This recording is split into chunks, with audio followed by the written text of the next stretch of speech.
palestra não tinha muito a ver com esta discussão do paradigma pós-colonial, da teoria pós-colonial, então eu mudei a minha palestra para poder tratar mais um tema que tenha a ver com estas questões que se estão discutindo hoje aqui.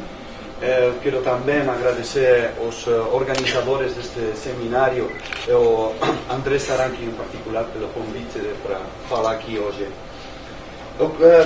O que eu quero falar aqui é sobre o que eu creio que são os limites do paradigma pós-colonial em arqueologia, ou talvez não os limites, mas os problemas que oferece este paradigma pós-colonial em arqueologia. A teoria pós-colonial nasceu dentro dos estudos literários e dos estudos culturais nos Estados Unidos, finais do século, finais dos anos 70, nos anos 80 do século 20. Então, é uma teoria que está pensada para pensar os textos coloniais, para oferecer uma visão crítica dos textos coloniais. Então, nós na arqueologia temos um problema, porque nós não trabalhamos com textos, trabalhamos com objetos. Então, durante os anos 80, houve uma tradução desta teoria pós-colonial orientada aos textos para uma teoria pós-colonial orientada aos objetos. E ao mesmo tempo que se estava a fazer este movimento dentro da arqueologia para fazê-la mais pós-colonial teoricamente, também houve um movimento para fazer esta teoria pós-colonial mais aplicada. É dizer, a teoria pós-colonial, no caso da arqueologia, não tem que ver só com uma interpretação do passado, mas também com o papel do arqueólogo, o papel que joga o arqueólogo nas suas relações com as comunidades pós-coloniais.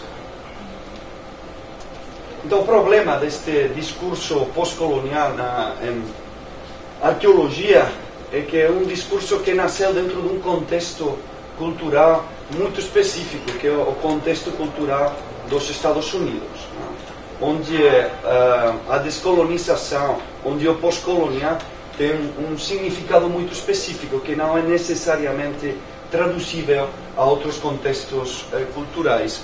E no caso da arqueologia, muito deste discurso pós-colonial tem muito a ver com os sujeitos coloniais dos Estados Unidos, que são as populações nativas americanas. Não? Então, muito deste discurso pós-colonial nos Estados Unidos tem a ver com uma imagem um pouco romantizada dos indígenas, não? Como heróis, como resistentes sempre à colonização ocidental e como sábios.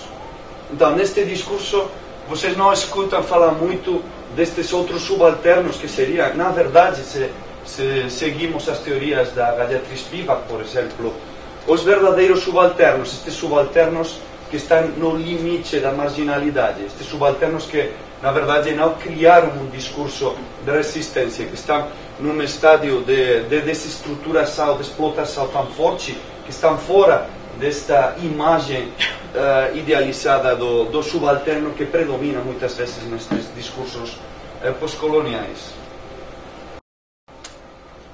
Então, o discurso pós-colonial dominante na arqueologia e nos estudos de patrimônio é fundamentalmente um discurso multicultural e pós-político. É um discurso que deixou em suspenso as questões verdadeiramente políticas, as questões que têm a ver com a economia política, por exemplo. É um fenômeno, é também uma teoria, é uma prática da arqueologia que esquece dois fenômenos que são muito importantes para entender o fenômeno do colonialismo, ou melhor, da colonialidade, que são os conceitos de dominação e de hegemonia. E finalmente subestima muito os efeitos destrutivos na sociedade, nas comunidades, da colonialidade do poder. Não só no passado, não só no colonialismo histórico, mas também no colonialismo do presente. Então, o que é o que assume este paradigma pós-colonial dominante, este pós-colonialismo do norte? Ele assume que os subalternos, as comunidades indígenas, as mulheres, os escravos, os descendentes de escravos, afrodescendentes, sempre têm um ponto de vista radical. politicamente radical. Sempre assume que os subalternos valorizam elementos do passado deles de uma maneira que pode ser traduzida em termos de patrimônio cultural. É dizer, eles assumem sempre que estes subalternos tinham um conceito de patrimônio cultural. Um conceito de patrimônio cultural, uma teoria do patrimônio cultural que para nós é compreensível. E finalmente, este discurso também assume que os pesquisadores podem identificar esses elementos patrimoniais e colaborar como subalternos na sua valorização. Então tudo isto está muito relacionado com as teorias que vêm da Austrália, da Laura Jane Smith, sobre o que é o discurso patrimonial autorizado, o discurso patrimonial dominante e o discurso patrimonial não autorizado, que seria o discurso patrimonial dos subalternos, que seria o que nós como arqueólogos e como gestores do patrimônio deveríamos estar a procurar. Então, quando comecei um dos meus projetos na África Central, na Guiné Equatorial, em 2009, eu tinha todos estes conceitos na cabeça. Não? Então, quando eu comecei este projeto, um projeto de arqueologia na Guiné Equatorial, eu tentei aplicar estas teorias pós-coloniais no meu contexto de trabalho. Não? E o problema é que eu fracassei. Eu e minha equipe não conseguimos desenvolver um projeto socialmente engajado lá. Eu acho que é importante falar destes fracassos, porque normalmente os pesquisadores eles falam sempre dos triunfos, dos sucessos, das coisas que dão certo. Eles não falam das coisas que fracassam, que não deram certo. Não? Mas as coisas, os fracassos também são uma parte importante da pesquisa, são uma parte importante da produção de conhecimento, porque eles muitas vezes podem desvendar processos muito interessantes, processos sociais muito interessantes que ficam esquecidos se só colocamos o foco nos sucessos. Então, Guiné Equatorial é um país muito pequeno, acho que é do tamanho mais ou menos de Belo Horizonte, tem 20 mil quilômetros quadrados, tem uma povoação de 500 mil pessoas. Ela foi uma colônia espanhola entre finais do século XVIII e 1968. Dentro da Guiné Equatorial há um território que é o território continental, depois tem um território insular. Dentro deste território insular tem uma ilha de Bioko, que é a ilha principal, uma ilha de 2 mil quilômetros quadrados, onde está a capital do país. E depois tem algumas ilhas mais pequenas na fronteira entre o Gabão e a Guiné Equatorial. Uma destas ilhas é a ilha de Corisco, uma ilha muito pequena, tem 15 quilômetros quadrados, é uma povoação atualmente de 100 habitantes. Historicamente chegou até perto de 1000 habitantes a finais do século XIX. Então a minha equipa lá foi fazer um projeto de escavação arqueológica, na realidade um projeto de impacto, mas que não foi contratado por uma empresa construtora, foi mais bem um projeto de pesquisa pura, se se pode chamar assim. Chegou ao nosso conhecimento a existência de um sítio arqueológico muito importante nesta ilha, que estava sendo destruído pela construção de um aeroporto. Vocês podem ver aqui a pista do aeroporto. A ilha tem 15 km quadrados, o aeroporto ocupa aproximadamente o 30% da ilha. Aqui todavia está em construção. Ele foi pensado originalmente para aviões pequeninos, para fazer voos domésticos, mas num momento determinado o ditador da Guiné Equatorial, Teodoro Obiang, decidiu que ele queria ter voos continentais chegando diretamente à ilha de Corisco. Então ele ampliou a pista de aterragem e agora chega até aqui. Não? Ela cortou a ilha metade. E agora podem pousar aqui o Boeing A380, o Boeing este grande de 2 pisos. Não? Acho que nunca vai pousar aqui nenhum, mas a ideia era essa. Não? A ilha de Corisco é uma espécie de paraíso tropical. Para vocês isto não é muito espetacular, mas para a gente que vem da Europa sim, não? Porque é como uma espécie de ilha paradisíaca, não? Com muitas praias de areia branca, palmeiras. E de fato isto foi muito importante durante a época colonial. Esta foi chamada a Ilha do Paraíso, a Ilha do Amor, pelos colonizadores. Que podem ver o começo do desmatamento da ilha para fazer o aeroporto. Uma das primeiras mapas que fizemos depois das prospecções arqueológicas, como os sítios arqueológicos que identificou a gente, os sítios que escavamos.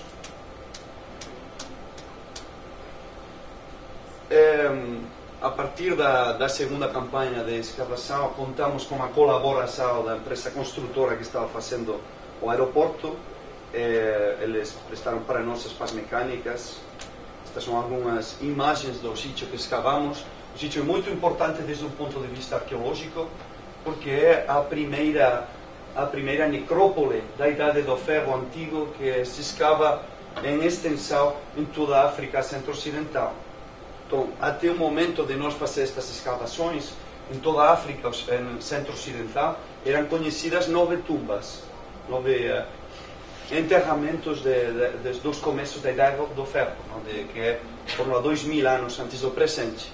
Depois da nossa escavação, simplesmente nesta necrópole, nós achamos 45 tumbas. Não? Então, mudou radicalmente a imagem que nós tínhamos da pré-história da África Central.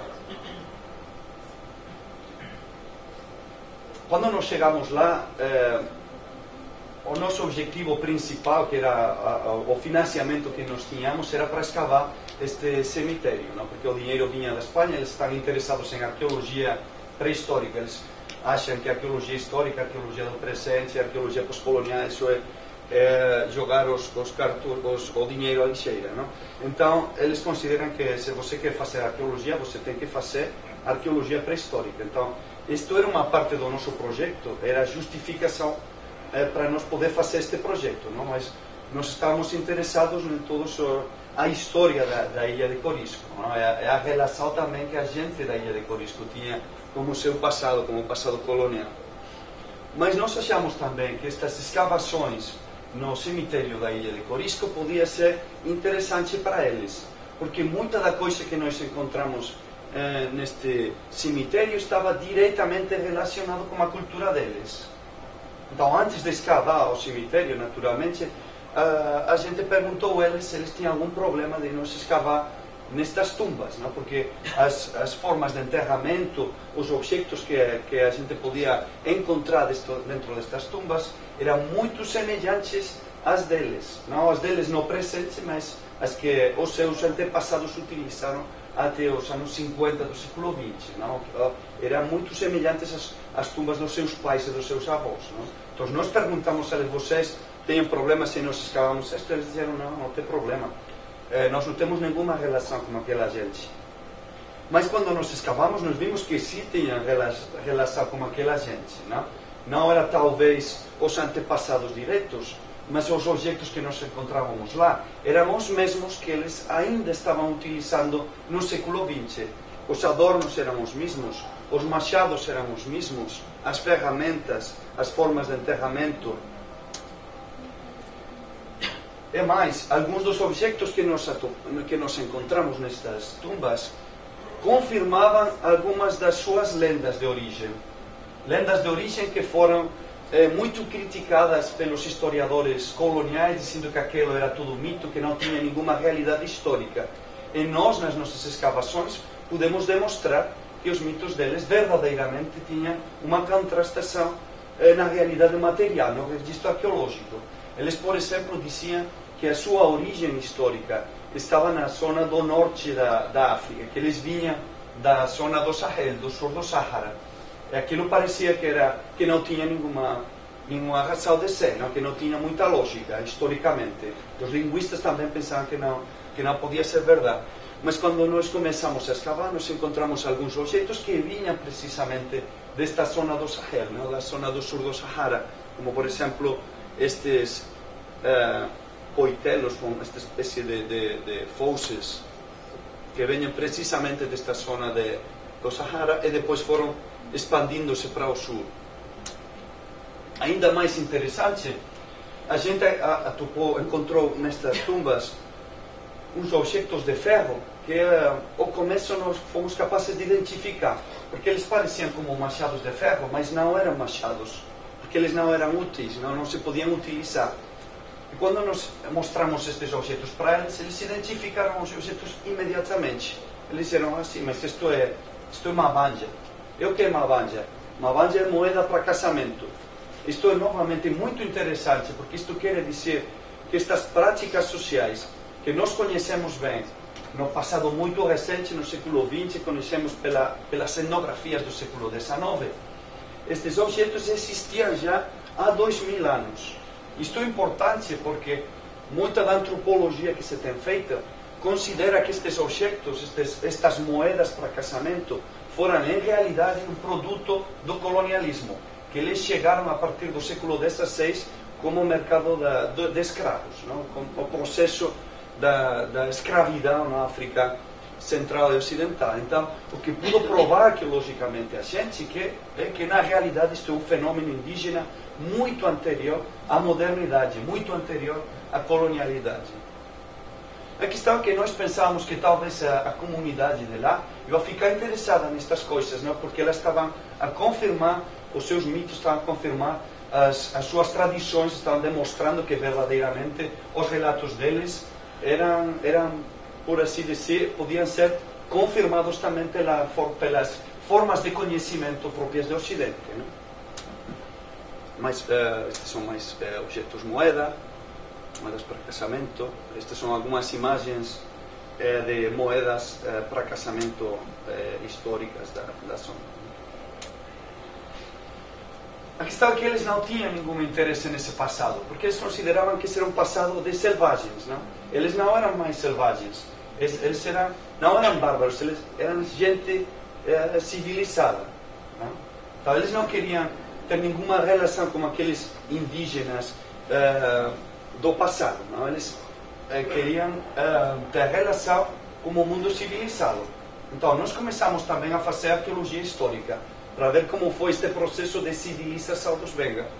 Então a gente falou com eles para localizar os lugares históricos de povoação Benga, porque o problema dos Bengas é que eles são um grupo indígena um pouco peculiar, porque neste caso os colonizadores chegaram ao território antes de os indígenas chegarem. O que quer dizer isto? Estes sítios da Idade do Ferro, eles ficaram abandonados por volta do século XIII, século XIV. E depois os portugueses chegaram aqui no século XV, e os Benga, este grupo indígena, ele chegou, por assim dizer, outra vez a esta ilha, a finais do século XVIII. Eles chegaram aqui porque eles queriam participar do mercado de escravos. Então eles chegaram no século XVIII e muito rapidamente adotaram a cultura material europeia, adotaram a cultura material dos colonizadores. E dentro da cosmovisão Benga, esta cultura material europeia é muito importante, porque para eles é o que diferencia eles dos grupos bárbaros, que são os grupos que vivem no interior, que vivem no mato, na parte continental da Guiné e do Gabão. Então a gente estudou estes sítios históricos de fins do século XVIII, do século XIX, e comprovou outra vez que o relato dos Benga era correto, não? Que era correto desde o ponto de vista também da ciência ocidental, da ciência da pesquisa arqueológica. E todos os sítios que a gente escavou deste período, todos os sítios históricos, não tinham material indígena nenhum.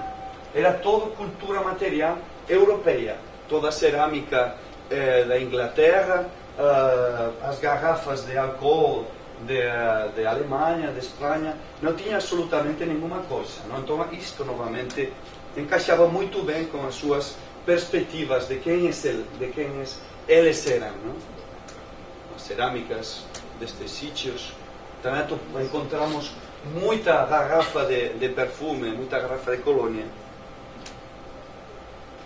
E de fato as imagens que nós temos dos Benga de finais do século XIX, de começos do século XX, eles mostram uma sociedade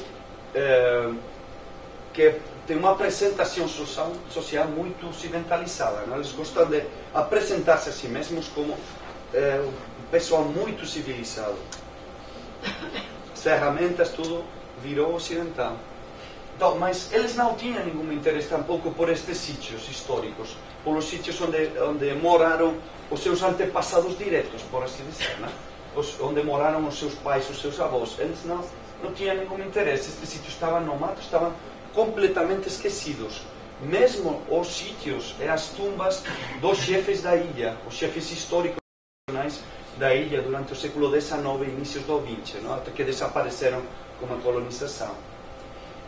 Então a gente pensou que talvez uma coisa que era importante para o patrimônio deles eram as coisas que estavam relacionadas com a religião, porque eles, para finais do século XIX, a sua religião foi totalmente transformada pelos missionários católicos protestantes. Eles viram, a metade deles virou protestante, a outra metade católicos. Mas, na verdade, os cemitérios protestantes estavam totalmente abandonados. Eles mesmo não sabiam onde estavam alguns destes cemitérios. Estas são algumas das tumbas dos missionários norte-americanos.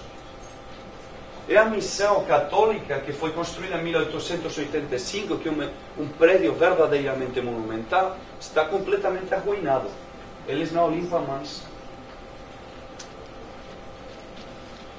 A outra missão também muito importante, perto da ilha de Corisco, na ilha de Lobey, ela está também completamente esquecida. Então, o que fica da cultura deles que pode ser traduzido aos nossos termos de patrimônio? O que pode ser traduzido aos nossos termos de patrimônio é isto daqui, por exemplo, que é a dança do mercúrio, que é um espírito que sai do mar, faz uma dança justo antes de começar a noite. É verdadeiramente uma coisa muito, muito espetacular, porque eles verdadeiramente acreditam que eles estão olhando para um espírito, né? Mas o problema é que isto pode ser percebido como patrimônio por nós, por os ocidentais, por gente que vem de fora, mas isto não é percebido como patrimônio por eles, não? Isto é percebido como uma coisa totalmente natural, não? Uma coisa especial, isolada da sua vida social, não? Então, o problema que encontrou a gente trabalhando aqui na ilha de Corisco é que aparentemente havia uma ausência total de tudo que se poderia considerar patrimônio, ou ainda pior que patrimônio, porque o patrimônio é uma coisa que é muito específica culturalmente, não? Que está muito vinculada à modernidade. Na verdade, não havia praticamente nenhuma coisa que se pudesse considerar parte de uma memória coletiva destes Venga. Havia muita pouca coisa que se pudesse considerar parte de uma memória social compartilhada pelos Venga. Então, para compreender isto, todos os projetos que a gente fez lá de arqueologia pública para poder fazer uma arqueologia mais engajada, para poder colaborar com eles, fracassaram, não? Porque eles não tinham interesse nenhum na história, nos restos materiais, no patrimônio material, nas lendas. Eles ficaram uma sociedade amnésica. Então a questão que nós fizemos foi por que isto é assim, não? O processo que levou a este processo a este resultado de amnésia social. Então, para poder compreender isto, tem que compreender melhor a história da Guiné Equatorial, o que passou na Guiné Equatorial e na África Central em geral, desde fins do século XV até a atualidade, não?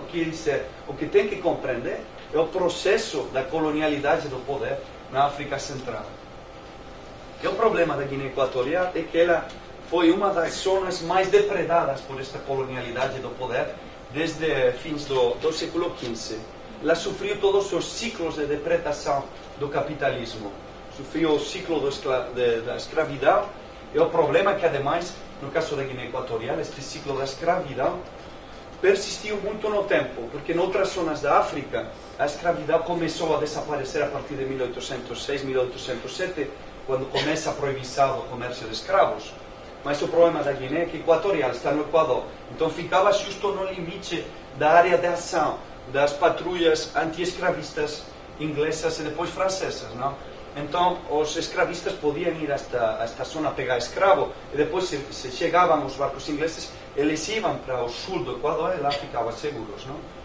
Então, muitos dos escravos que chegaram ao Brasil durante o século XIX, depois de 1840, chegaram precisamente desta zona. Não? Chegaram da Angola, chegaram do Moçambique, mas também chegaram da Guiné Equatorial. Quando finalmente o mercado escravista desapareceu aqui, para os anos 70 do século XIX, ele foi substituído por outra forma de economia muito depredadora, que era a economia do marfim. Então, os Benga e os colonizadores europeus, com a colaboração de outros grupos indígenas, eles exterminaram toda a povoação de elefantes da zona. Este ciclo econômico depredador também chegou a sua fim, mas foi substituído pelo ciclo da borracha. Como vocês tiveram aqui, mais ou menos ao mesmo tempo, não? Vocês têm o ciclo da borracha na Amazônia, tem também no Congo, tem também na Guiné Equatorial, no Gabão. Em todos estes casos, as populações locais foram cooptadas por este sistema de colonialidade, foram introduzidas dentro deste sistema econômico depredador. Elas receberam rendas deste sistema econômico depredador, e elas foram, em certa maneira, seduzidas. Não é? Aqui entra este conceito de hegemonia do que falava eu antes e que muitas vezes é esquecido pelos estudos pós-coloniais, que muitas vezes o colonialismo não funciona só com dominação, não funciona só com violência, ele funciona também com sedução. Eles também são capazes de convencer os dominados. Este é um caso que é muito evidente no caso dos Benga. Né? Mas esta sedução chegou a sua fim quando os Benga deixaram de ser úteis como intermediários. Os Benga deixaram de ser úteis como intermediários quando começou o colonialismo de verdade. Não? Vocês têm um período que se chama pré-colonial na África, antes de 1885, e depois um período colonial depois de 1885, quando os europeus vão lá para ficar, não? Para ocupar efetivamente, controlar de uma forma efetiva com infraestruturas, exército, polícia, o território.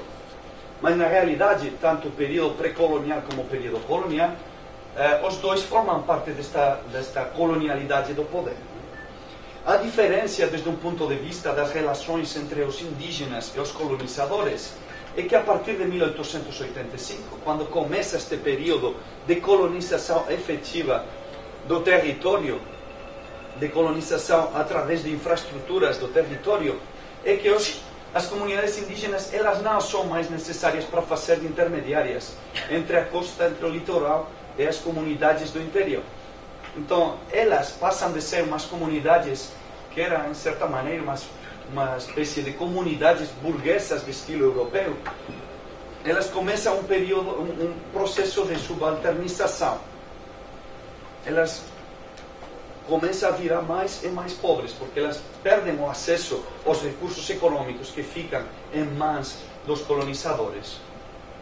Então, no caso do colonialismo espanhol, ademais, o problema é que é um problema quando você é colonizado, mas quando você é colonizado por um império que é pobre, um império que é iletrado, como o Império Espanhol, como o Império Português, então você tem um problema duplo, né?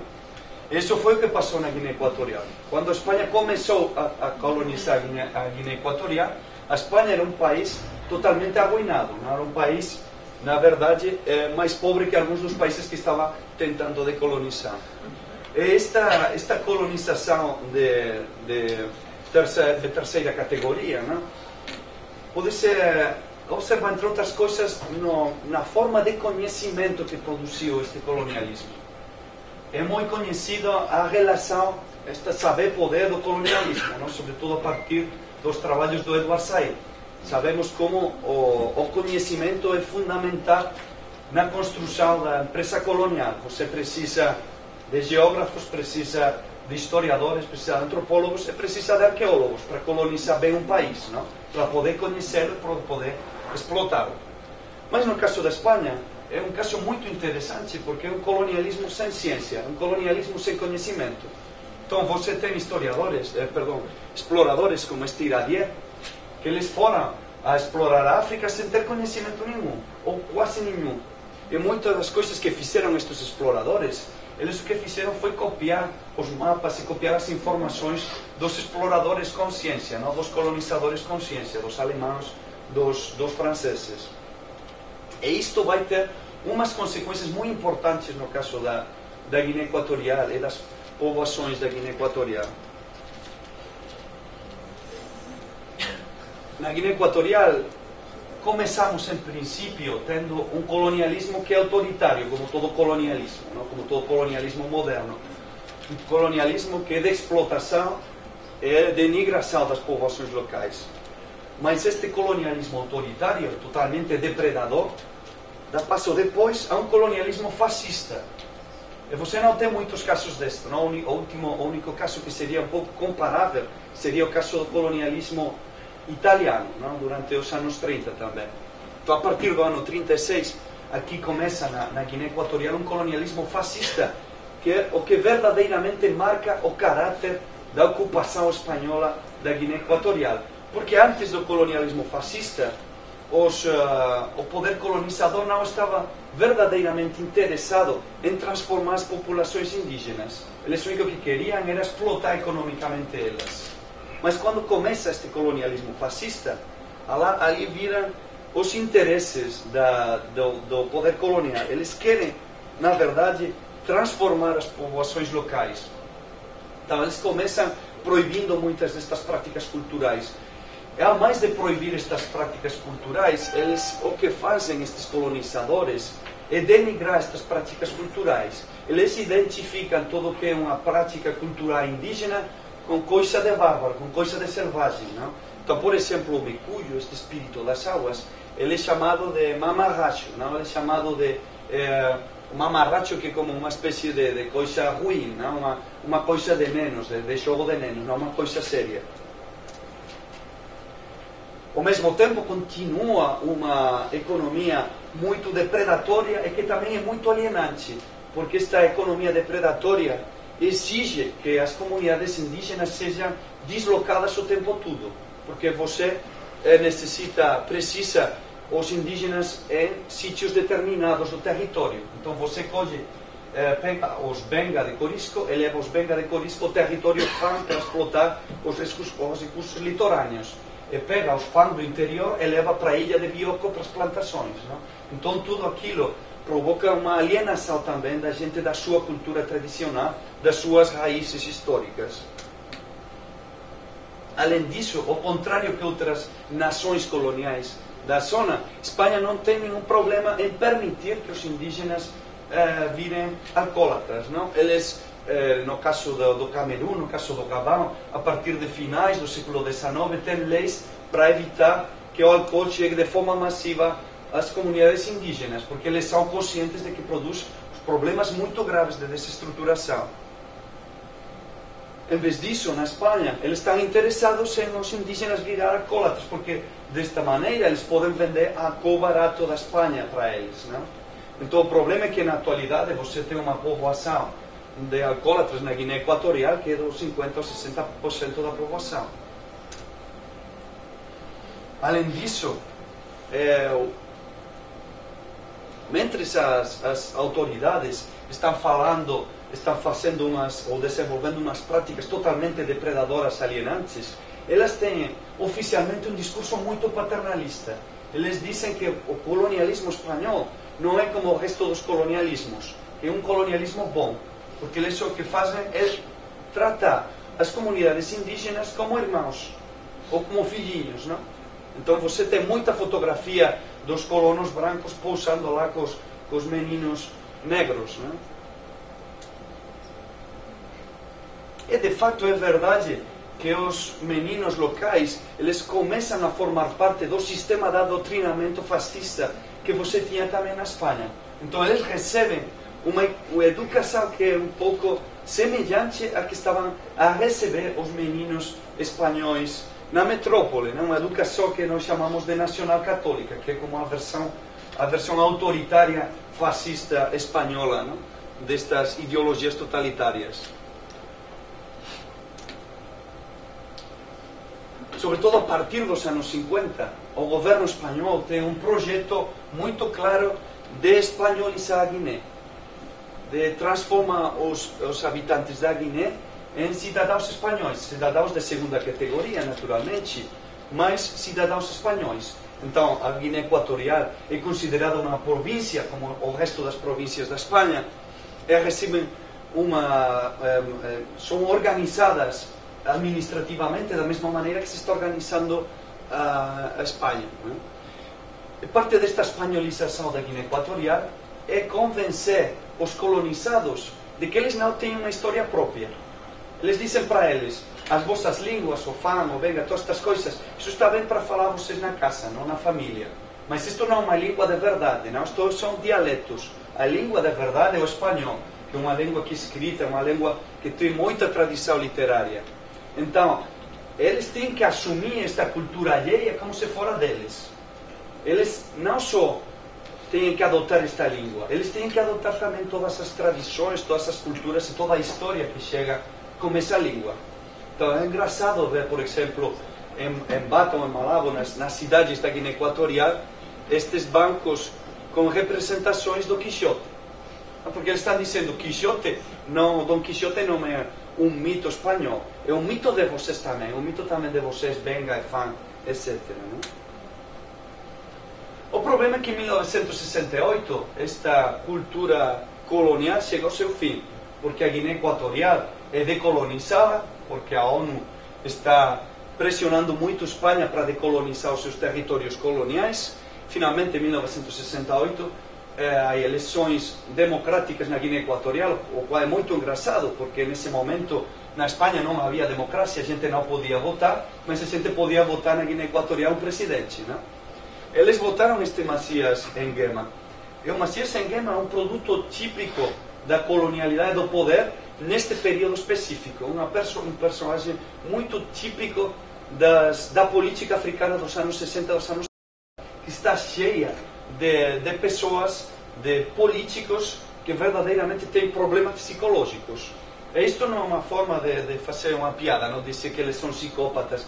Não, na realidade é um fenômeno histórico muito interessante, que é a primeira promoção de políticos independentes na África, a segunda promoção, na verdade, porque os primeiros normalmente são pessoas mais ou menos democráticas, mas a segunda geração de políticos que chega ao poder 2 ou 3 anos depois da independência são verdadeiramente psicópatas.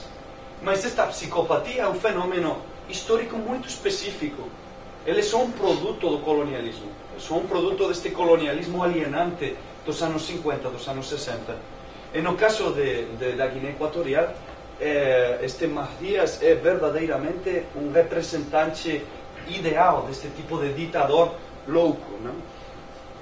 Ele inaugura uma ditadura que é completamente nihilista. Isto é muito interessante, porque em outros países, como por exemplo no Congo, você tem a Mobutu, que o que faz é uma espécie de ditadura que pega elementos do passado. Ele quer volver à tradição, o que ele imagina como a tradição pré-colonial. Ele rejeita toda a tradição cultural dos brancos, mas ele quer volver às raízes pré-coloniais, não? Mas no caso de Macías, ele aniquila tudo. Ele aniquila todo o espanhol, mas não volta às raízes pré-coloniais. Ele o que faz é convertir-se a si mesmo no patrimônio da Guiné Equatorial. Então, ele tem uma espécie que chamava ele de catecismo, que era um livro, o único livro que havia na Guiné Equatorial, era ele contando a história da Guiné Equatorial. E a história da Guiné Equatorial começava com ele mesmo. Este Macías, ele foi detido pelo seu sobrinho, o Teodoro Obiang, que era parte da sua guarda de seguridade. Ele mata o Macías e coloca-se ele mesmo no seu lugar. No começo, ele começa também nesta linha um pouco nihilista, mas a partir de começos dos anos 90, eles descobrem petróleo na Guiné Equatorial, então o país vira muito rico. É de fato um dos países com renda per capita mais ricos do mundo. Tem mais dinheiro, mais renda per capita do que tem a Espanha neste momento, porque eles têm muito petróleo, são uma população muito pequena. Mas o 99% da riqueza fica nas mãos do Teodoro Obiang, da sua família e de um grupo de pessoas relacionadas com eles, né? E onde foi que ele aprendeu isto? Porque os indígenas, as comunidades indígenas da Guiné Equatorial, elas eram igualitárias antes da chegada do colonialismo. Então, onde eles aprenderam este colonialismo depredador foi precisamente dos espanhóis, não? Eles aprenderam do capitalismo depredador demais dos espanhóis. Então, abaixo que podem ver vocês, esse caminhão que tem muito carro deportivo, eles foram incautados pela polícia francesa, o filho de Teodoro Obiang, porque ele teve um problema com uma fazenda francesa. Ele tinha no centro de Paris uma mansão, um palácio de 20 milhões de euros, e tinha um montão de carro. Todo este dinheiro vem do petróleo. Mientras todo este dinheiro do petróleo vai para a mão desta gente, os guineanos estão vivendo com $30 ao mês. Então, quais são os efeitos de tudo isto no patrimônio? Pois, na realidade, é que não tem patrimônio. Não só não tem patrimônio, mas também não tem, como dizia ao começo, não tem mesmo uma memória social que for preservada. Não? Interessante também, uma coisa bastante única da Guiné Equatorial, que vocês seguramente terão lido, que as ditaduras, os sistemas políticos, eles gostam, sistemas políticos autoritários, mas também as democracias, eles gostam da arqueologia, porque a arqueologia serve para legitimar a nação, serve para legitimar o poder político. Então, por que o Obiang não está utilizando as nossas escavações para legitimar o seu poder político? Porque elas são ótimas para isso. Porque o que nós estamos encontrando são objetos que eles são comuns, eles são compartilhados por todos os grupos étnicos da Guiné Equatorial atualmente.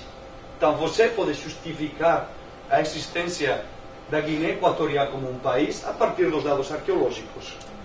Mesmo a distribuição dos artefatos arqueológicos que o pessoal está encontrando nestas escavações, os limites, a dispersão coincidem quase perfeitamente com a Guiné Equatorial. Isto é uma casualidade, não?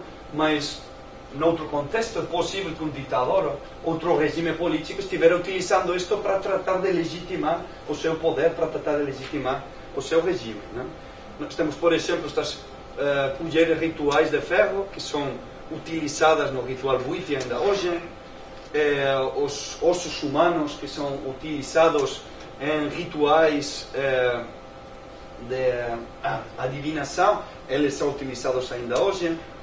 Mas este regime não está interessado neste passado, eles não estão interessados nesta legitimação histórica.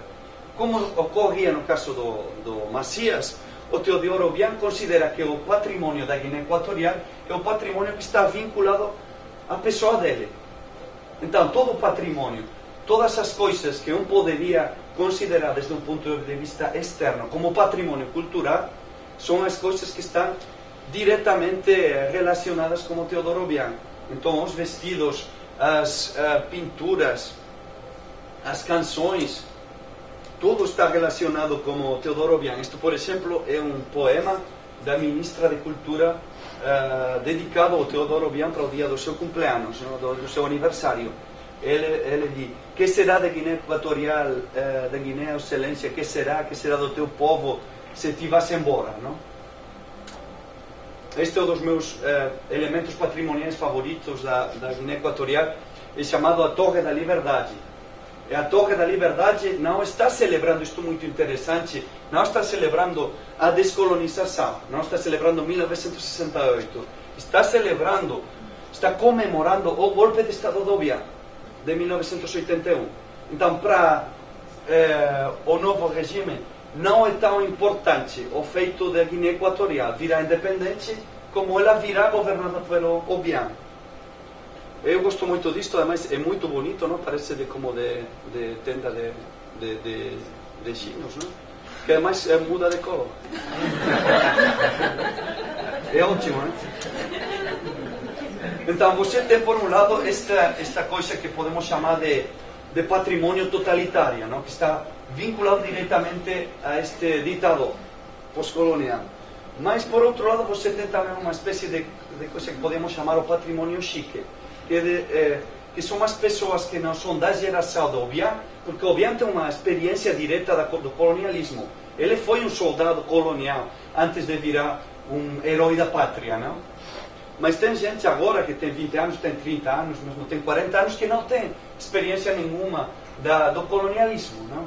Então, a sua relação com a cultura, a sua relação com o passado, a sua identidade é muito distinta. Este é o caso da ministra de Cultura. A ministra de Cultura tem, agora deve ter 30 anos, não? Quando cheguei lá a primeira vez tinha 25, 26 anos. E ela morou toda a sua vida na Espanha, em Madrid.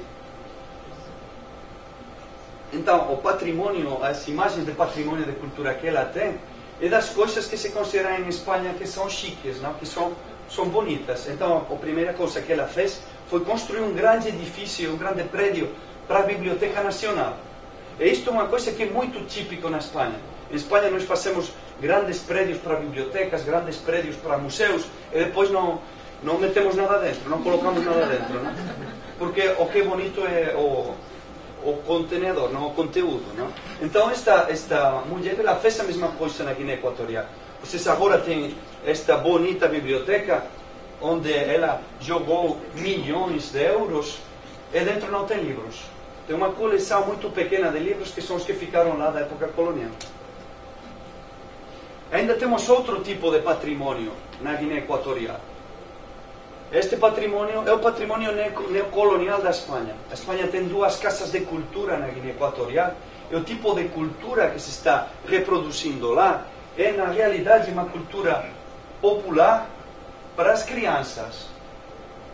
Se você vai a um centro cultural na Espanha, o tipo de cultura que tem é muito diferente do que tem nos centros culturais da Guiné Equatorial. Mas a ideia que os gestores culturais têm é que, no fundo, os negros da Guiné Equatorial, para lá o que está bem fazer são coisas para meninos. Você não pode fazer coisa séria. Então tem um festival de hip hop, tem coisas de manualidades, de fazer coisas de pintar, coisas assim para os nenos. Mas eles não têm nada que se possa chamar de o que na Europa chamamos alta cultura. Não tem coisas de literatura ou de arte ou outro tipo de coisas. É verdade que o hip hop poderia ser considerado uma manifestação crítica, não? Em alguns contextos, de fato, é uma manifestação crítica como poder, mas na Guiné Equatorial não.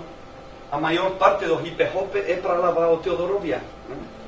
Então, a gente não tem memória social, não tem memória cultural, porque ela ficou completamente destroçada por este processo de colonialidade do poder. Os espanhóis convencimos os guineanos de que eles não tinham cultura, que a cultura deles era a cultura dos espanhóis. E depois os espanhóis foram embora, eles ficaram sem coisa nenhuma. A gente maior ela ainda tem estes fragmentos, estes vestígios da cultura espanhola. Quando dizem para eles, nós fizemos uma publicação em espanhol com debuxos, desenhos de escavação. Para eles fizemos em espanhol. Dizem, eu gostaria de poder fazer isto também em Fang, em Benga, vamos tratar de traduzir. Eles disseram, não, isto não é Espanha, vocês podem ter problemas lá, como o galego, o basco espanhol, o catalão, mas aqui não temos problema nenhum. A nossa língua é espanhol. Não? Isto dizia a gente maior. Quando nós estamos a falar das suas relações com a gente lá da necrópole que estávamos escavando, um velhinho disse, agora eu compreendo isto. Então a gente que vocês estão escavando, são como os silergetes. E quem são os silergetes? São um grupo pré-romano do norte da Espanha. Então a única coisa com que eles podiam identificar essas coisas que nós estamos escavando era uma cultura arqueológica na Península Ibérica a 6.000 quilômetros, da cultura que colonizou eles. E quando eu estava dando palestra para os meninos nas escolas, que fizemos muitas atividades, sobretudo na cidade, de mostrar os objetos para eles tocar e fazer perguntas e falar desses objetos, a gente estava falando nas escolas continuamente. Eu estava ponendo exemplos de cultura, de arqueologia africana. Eles estavam perguntando todo o rato que se Pompeia, que se Gnossos, os sítios arqueológicos que ficaram como universais dentro da mentalidade destes colonizados. Não? Então, por um lado, a sua memória social ficou completamente destruída, completamente arrasada pelo colonialismo. Eles perderam o contato com a sua cultura tradicional, com as suas raízes. E, por outro lado, as coisas que nós poderíamos identificar como patrimônio, na realidade, poderiam ser chamadas mais bem de contra-patrimônio, de antipatrimônio, porque o objetivo delas não é produzir memória, não é produzir uma identidade coletiva. Na realidade é o contrário, é produzir esquecimento. Não, é o caso do património chique, o caso do património neocolonial, destas casas de cultura, ou o caso do património totalitário. É um património que tem uma memória muito curta e que em todos os casos começa e tem como referência ou a colônia ou a cultura ocidental apresentada como universal. Obrigado.